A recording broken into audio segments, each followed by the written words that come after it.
Okay, everyone, welcome to Overask. We got a quick episode here. We're gonna be in and out. All right, we got a crazy story, crazy buyer seller story from me. And is Instagram dead? Maybe. Big algorithm update. We're going to tell you about it. Yeah. Stay for the entire episode. Hit that like button and subscribe. Yeah, smash that subscribe button. All right. So, anyways, here we are. Tell me. Eric, let's jump right into it here because we're finally alone. Okay. Thank God. I mean, I know we always have guests on. It's just like we can never just really button down and be ourselves. Button But down and be ourselves. I don't even know what that means. But I have a crazy story about my own personal selling my house story. Okay, so you don't know too much about this. No. All right. Bobby, our producer, does. He heard the story and made us redo an entire episode. But I've heard nothing of the source. I'm excited to hear this. Okay, so as everyone knows, back in February, I sold my house, my condo, got a really good price. Buyers had a nice love letter. It was beautiful. Fast forward to 2.5 weeks ago now when I spoke at Inman. Big deal. Speaking at Inman, I'm all fired up. Agent, I will say agent was with EXP.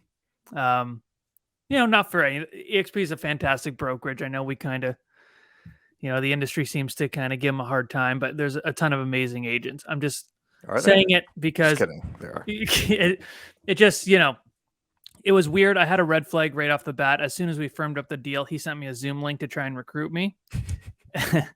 and then he kept doing it to the point where I had to call him and be like, dude, I'm not coming to EXP. Like I had to call him because he was sending me Zoom links every other day. Like no word of a lie.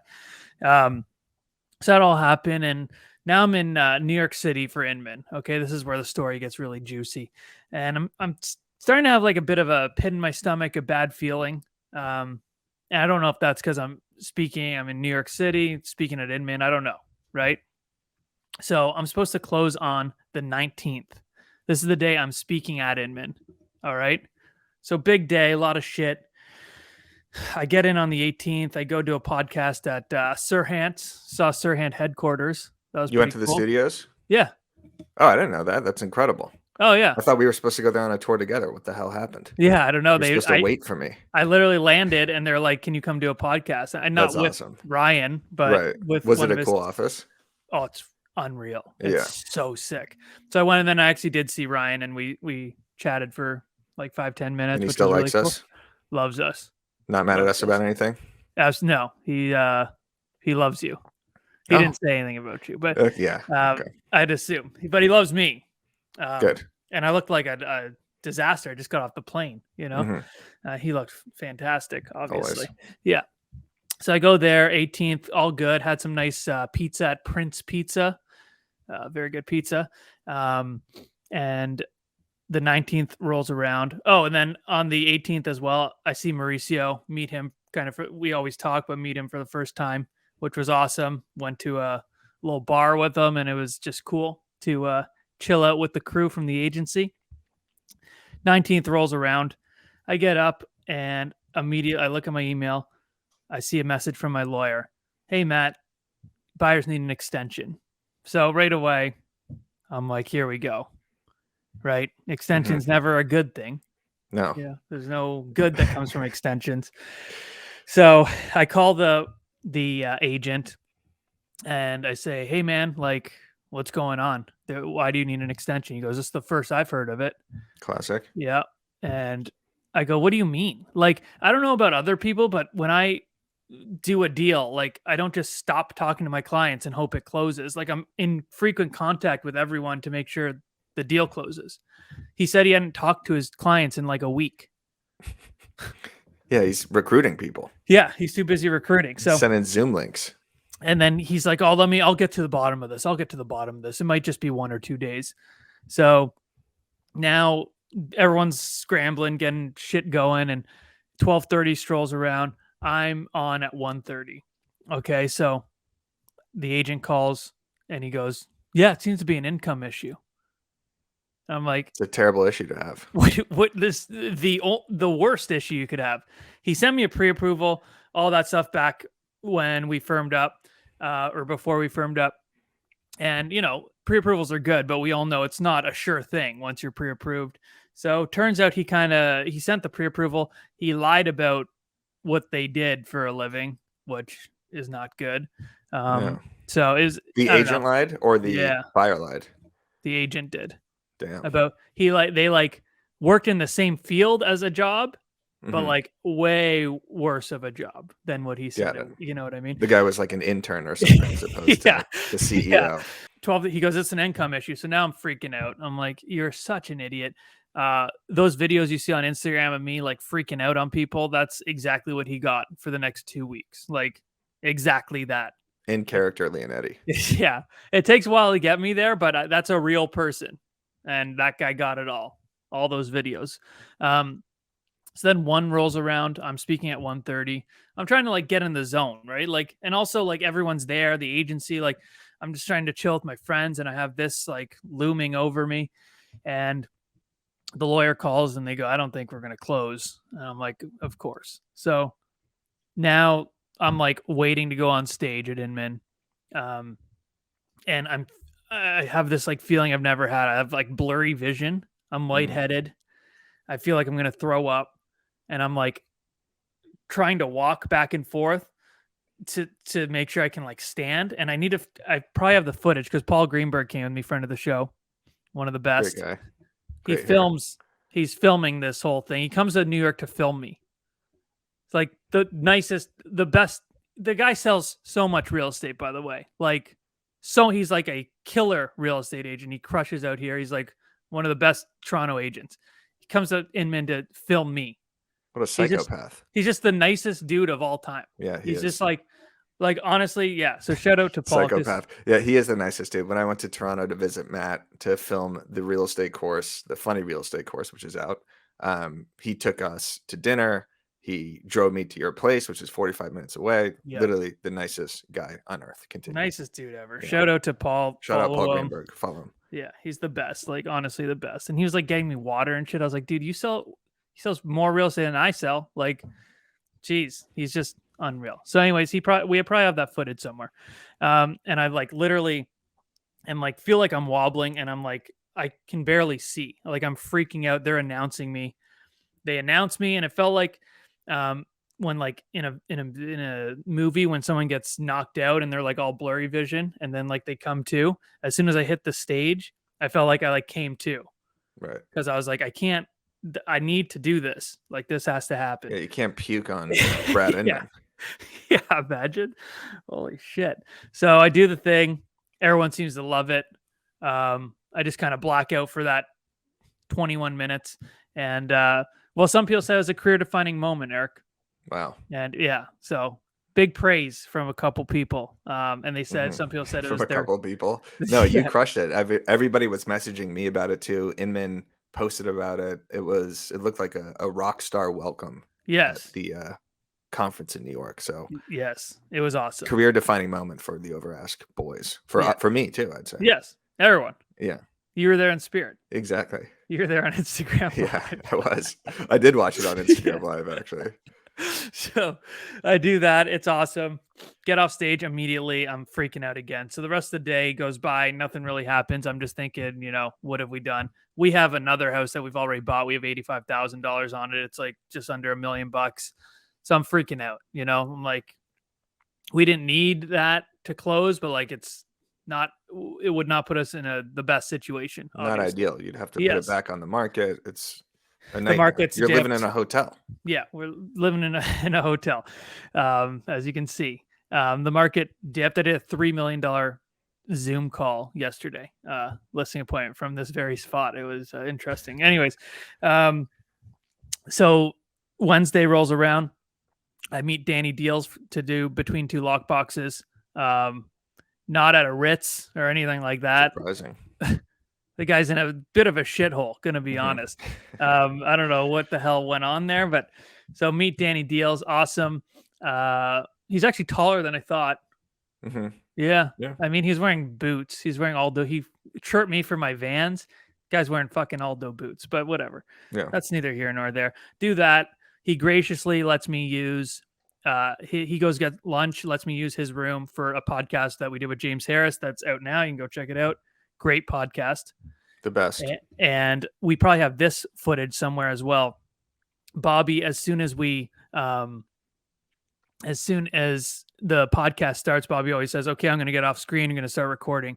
As soon as he said that, I get a message from the lawyer pop up on email. It says, hey, Matt, the buyers are unable to, and then it's like action. And then I got to, game face on again, though. You crushed James Harris. Yeah, that was a good episode. So then I get the message, buyers are unable to close. They can't move forward. So I call the guy. I lose my shit on him after the episode.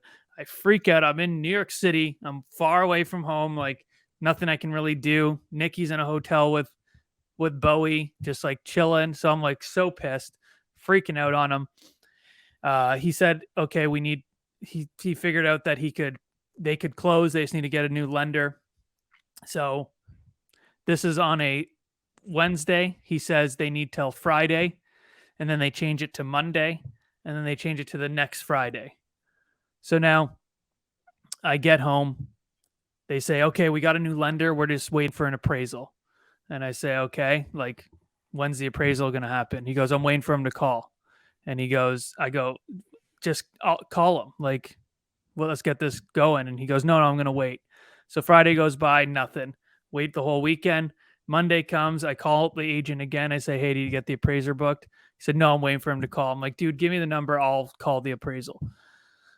Tuesday goes by, nothing. Wednesday, the guy finally gives me the appraisal's number because nothing's been booked. Right, I call the appraiser. I say, hey, man, like, you have an appraisal booked for this property? He goes, oh, no, it's... First I've heard of it. Yeah. No, he said, yeah, it was booked, but it was canceled. Everyone stop. Matt, people want to work with the best, right? Right. Okay. Yeah. Clients want to work with the best agent in the market. You want to go to the best Italian restaurant. I want to go to the best golf course. And people want to listen to the best podcast in the game, which of course is us. And agents want to use the best CRM in the business. And what is that, Matt? That's right. Well, that's Boomtown, the #1 user-rated real estate CRM. And it's so much more than a CRM, Eric. You know that? Yeah. It's all the tools and tech you need to close more deals and grow a sustainable real estate business. By the way, I went to the Boomtown Unite conference, one of the best real estate conferences I've ever been to, if not the best. So yeah, check out Boomtown and see how you can score $750 in free digital advertising.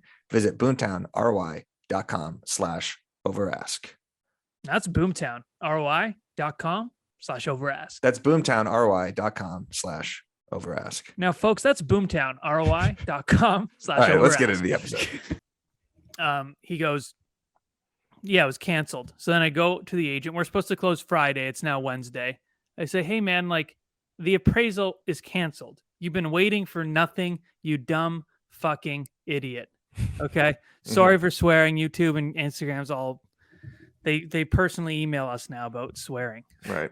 This is ridiculous. Overask is getting too big for this shit. We got to go get a Spotify contract.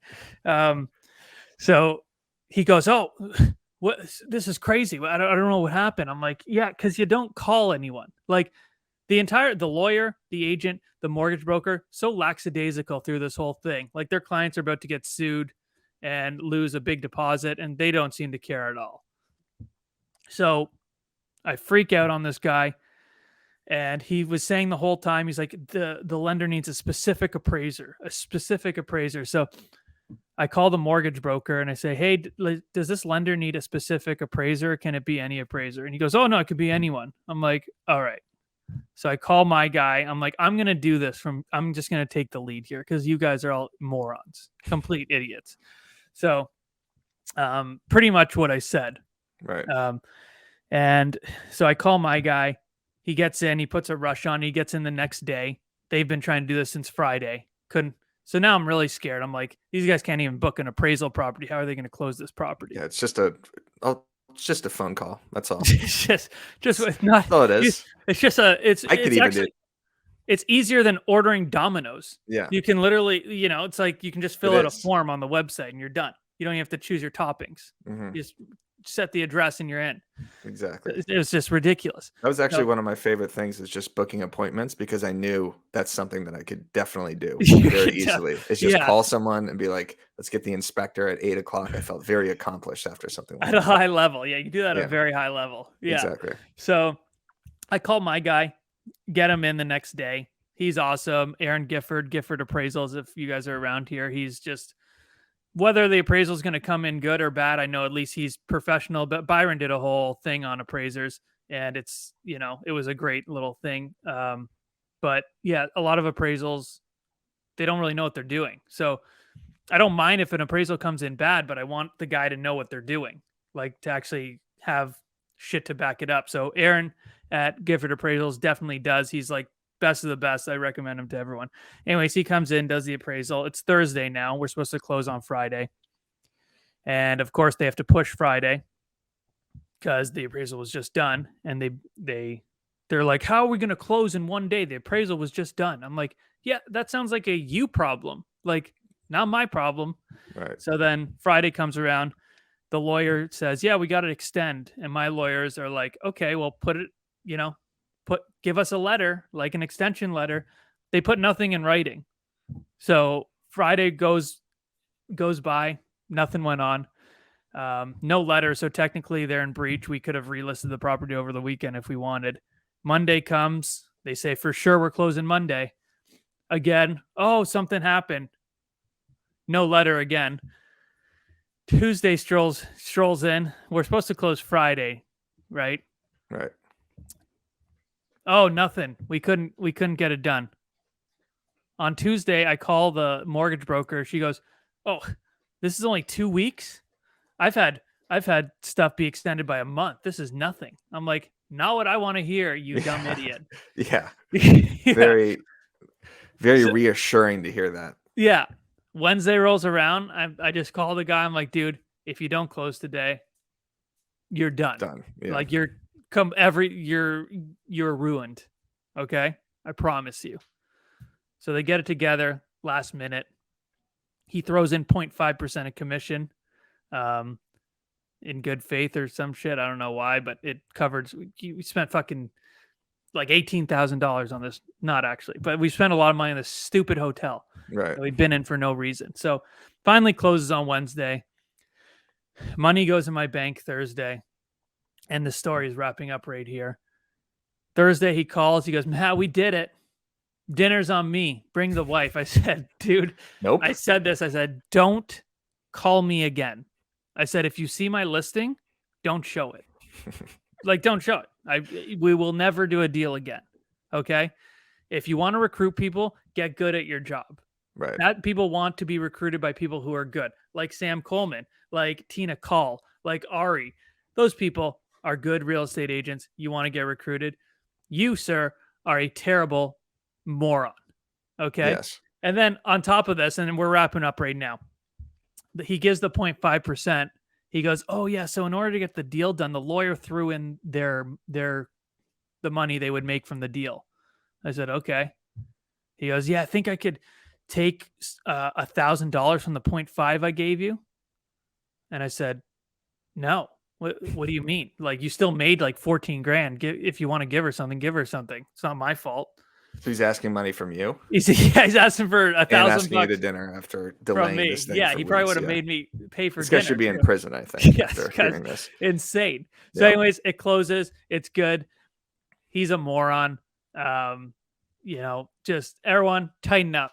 Tighten up. If you've ever had an experience like that, let us know. We want to hear in the comments, in the DMs. Maybe we can have you on the podcast and you can share your own story. But we don't want to hear about mortgages and stuff. So stop emailing us about that. All right. So there's the story. Let's get into this algorithm hack real quick because we got some big news, Eric. You can take the lead here. Yeah, unfortunately, I would say it isn't a hack. It is a problem.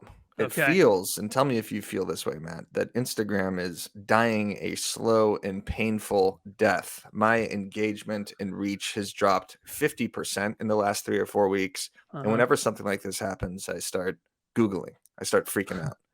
But thankfully, Adam Mosseri, the Instagram CEO, told us exactly what was happening. It's another algorithm change. We did a huge article on this on brokeagentmedia.com, which everyone should check out for the in-depth analysis of this. But again, Instagram is focusing on creators and original content. So basically, if you create something from scratch and it's yours original, Instagram will push it to other people. Mm-hmm. If you do a meme or you repost someone or it's not original, Instagram will suppress it and barely share that to your followers. Instagram has basically already been doing this. I don't know why this is such a big deal, but I've noticed just a massive drop. And maybe it's because I'm doing mostly memes. And this won't affect most realtors, especially if you're doing reels, vertical video, you're showing your own houses, you're showing your own listings, you're doing your own videos. You should be completely fine. But I've just noticed a massive reach drop. I have too, though. In particularly my stories. Yeah. Which has been really weird. Yeah, I don't know if it's weird because they had such a great response to TikTok with Reels. And then it seemed like they were pretty much taking over again. Yep. Which was crazy. And Adam, that guy's legit. He's like such a nice dude. Like, yeah, we like Adam. Yeah, we love Adam. But I'm wondering if the monetization part is having something to do with the algorithm change. Anytime they do an algorithm change, there seems to be like a 3-week, 4-week lull. So it's possible this rebounds again. And I know it sounds ridiculous to talk about this like it's such a big deal, but it is, because this is our job, is to get more followers and get more reach, especially running a media company. So these sort of algorithmic changes are a huge deal to us. The monetization feature, Dan O'Neill was just talking to us about it. I know Tom Toole has it now where you could actually get paid for your reels. So they're basically doing everything they can to encourage original reel content and to compete with TikTok, because TikTok is still just a more fun app to scroll on. But I think Instagram is going to bite itself in the butt here a little bit, because you have creators like myself, you have creators like other meme accounts and people that post just static images and everything like that you can't just make a reel every single time, and people like to consume content differently. I think some people just want to see a text, they just want to see an image, right? I mean, that's kind of what separates it from TikTok. If I have to watch the same thing that I'm seeing on TikTok, it's all vertical video, it's in your face, high quality. Like, I don't want to see that every time. No. And a lot of times when there's like a super trending sound, you just see that sound like 7 times in a row. You're exactly. Like, oh, you eventually God. Like you have to turn the volume down and you're just kind of flicking. Sometimes I want to see news. I want to see a meme. Like, there's different ways to consume content. I said nudes. Yeah, well, I do. I want to see that too. Yeah. But that's, not on Instagram, unfortunately. I can find that elsewhere. So yeah, this algorithm change is clear that it's happening right now. But even when I do original reels or when we collab on reels, I've noticed an engagement drop on that too. So even if I'm doing exactly what Instagram wants, it still seems to be suppressing it a little bit. And it's not just me. I did a poll on my Instagram story. 75% of the people said they've noticed the same thing. Huge. Well, I've just noticed from other accounts that I follow, like I'll see their engagement. I'm like, wow, that's low for them. Cause like we're maniacs and actually look at that stuff where no one else does. They probably think it's business as usual for us. Like, we get whatever the amount of views we get. And to some people with smaller pages, they think, oh, well, that's like, that's awesome. But we know where our kind of standard is, what's really good. And it's definitely been weird. I think you're right though. There's always that kind of pause every couple of weeks once they do make some changes, and then they kind of are weeding out stuff. He also mentioned that, and we've all seen this the last couple months, is that suggested posts will be in your feed way more. My feed now is like 50% accounts I don't follow. I don't really have a problem with this. Some people get pissed. You could switch your feed now if you want to just go to strictly following. It'll only show you people you follow. You could click the top left of your Instagram and actually toggle back and forth. I like the suggested feature because I do want to see new accounts. And I think that's what's cool about TikTok, is that it just shows you what they know you want to see, as opposed to just your friend or something like that. So I don't mind that. And then also one more update, Instagram announced that they will be doing photos the full size of the screen, which I think is 9:16 or 16:9 or whatever. So that'll be big for like photographers. And I don't know how I'll do like a full size meme. Yeah. So like, you need to be vertical. Whatever you're doing has to be vertical. Like, I saw some agents that I know around here post like this new awesome video, and it was a great video, but it was landscape. Like, you kill yourself with that. Like You do. You really do now. And same with the TikTok. Like having the TikTok logo on Instagram is like you posting another agent's amazing testimonial on your agent page. Yeah, it'll destroy you. Yeah, so don't do those two things. Yeah. And let's get out of this together, y'all, because Instagram's not dead. It's not dead. No, hopefully not, because if it's dead, then we are dead. So check out that full article on brokeagentmedia.com for more in-depth analysis. We will keep you posted on this because it is very important for your content creation. Moral of the story: vertical, video, reels, original content. If you do that, you should be fine. You might be able to get paid. If you have crypto right now, sorry. I'm sorry. Yeah. Yeah. Okay. Smash that subscribe button. The Broke Agent presents Over Ask Podcast.